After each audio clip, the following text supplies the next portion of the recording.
निश्चित रूप से बहन मायावती इस देश की प्रधानमंत्री बनेंगी और जब प्रधानमंत्री बनेंगी तो दलितों पर, पिछड़ों पर, अति पिछड़ों पर, बहुजन समाज पर निश्चित रूप से अत्याचार बंद होगा और संविधान का राज होगा और भारत में पूरे कानून का राज रहता।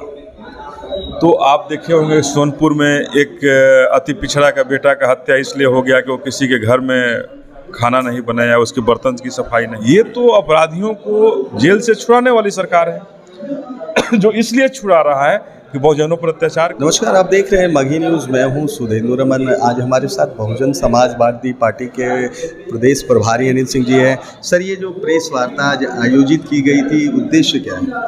देखिए, आज आरक्षण दिवस है। जो छत्रपति साहू जी महाराज ने जो बहुजनों का आरक्षण आज के दिन दिया था, आरक्षण दिवस है। आज आरक्षण दिवस हम लोग मनाएं और सरकार को ये बताने का काम किए कि जो छत्रपति साहू जी महाराज ने जो आरक्षण की भारत में शुरुआत की थी, बाबा साहब ने संविधान के तहत आरक्षण जो दिया, उसमें बहुजनों के साथ जो अत्याचार हो रहा है, हकमारी हो रही है, इसे बंद करे और जो आरक्षण का जो रास्ता था जो बताया हुआ संविधान में, उसको बरकरार रखे।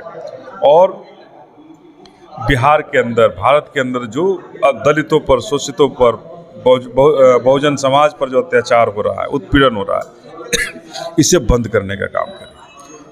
बिहार में जिस तरह से जो लॉ एंड ऑर्डर है ध्वस्त हो चुका है, जगह जगह हत्या, बलात्कार, लूट की घटनाएं घट रही है, आप लोग इस पे क्या कर रहे हैं? देखिए, 8 अगस्त को बहुजन समाज पार्टी ने बिहार के हर एक जिला मुख्यालय पर बिहार सरकार की जो गिरती हुई जो व्यवस्था है, चरमराई हुई जो व्यवस्था है, उसके लिए हम लोग यहाँ हर एक जिला मुख्यालय पर धरना प्रदर्शन देने का काम कर रहे हैं और धरना प्रदर्शन देकर के बिहार की सरकार को चेताने का काम करेंगे कि दलितों पर, वंचितों पर अत्याचार बंद करो, बहुजनों पर अत्याचार बंद करो।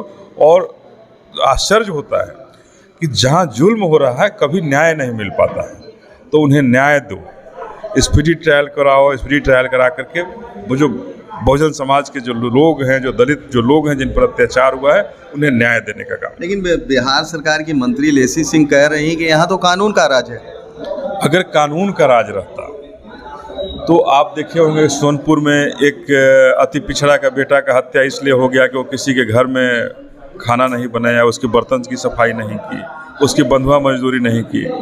शिवनाथ राम की हत्या मुजफ्फरपुर में इसलिए कर दिया जाता है कि वो एक दबंग व्यक्ति के चापाकल से पानी पी लेता है। तो कहीं ना कहीं दरभंगा में घटनाएं हुई परसों दिन, तो ये बता रहा है कि बहुजन समाज पार्टी ही एक ऐसी मात्र पार्टी है जो बहुजनों की सोच रखती है और जो बिहार सरकार की जो मंत्री हैं, बिहार सरकार है, ये तो अपराधियों को जेल से छुड़ाने वाली सरकार है जो इसलिए छुड़ा रहा है कि बहुजनों पर अत्याचार करो। अगर डीएम के हत्यारे दलित था इसलिए छोड़ दिया गया, उसके हत्यारे को सजा याफ्ता था, उसको जेल से निकाला गया, तो कानून ही बदल दिया गया। कानून बदल दिया गया। तो कहीं ना कहीं ये बताया जा रहा है कि बहुजन समाज के लोग डरो, दलित समाज के लोग डरो, नहीं तो हम तमाम गुंडों को बाहर ला करके तुम्हें मरवाने का काम करेंगे। बिहार में कहा जाता है कि राजद भी दलितों की राजनीति करती है, दलित अति पिछड़ों की हमदर्द है, क्या कहें? देखिए, आपने सही कहा कि ये राजनीति करते हैं,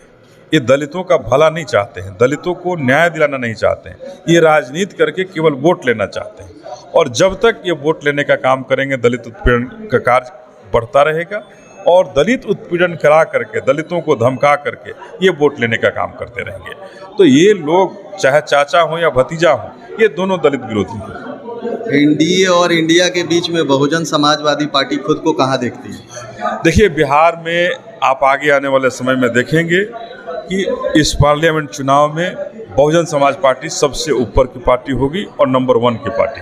क्या लग रहा है कि मायावती बहन किंग मेकर के रूप में आएंगी 2024 के चुनाव में? निश्चित रूप से बहन मायावती इस देश की प्रधानमंत्री बनेंगी और जब प्रधानमंत्री बनेंगी तो दलितों पर, पिछड़ों पर, अति पिछड़ों पर, बहुजन समाज पर निश्चित रूप से अत्याचार बंद होगा और संविधान का राज होगा और भारत में पूरे कानून का राज होगा।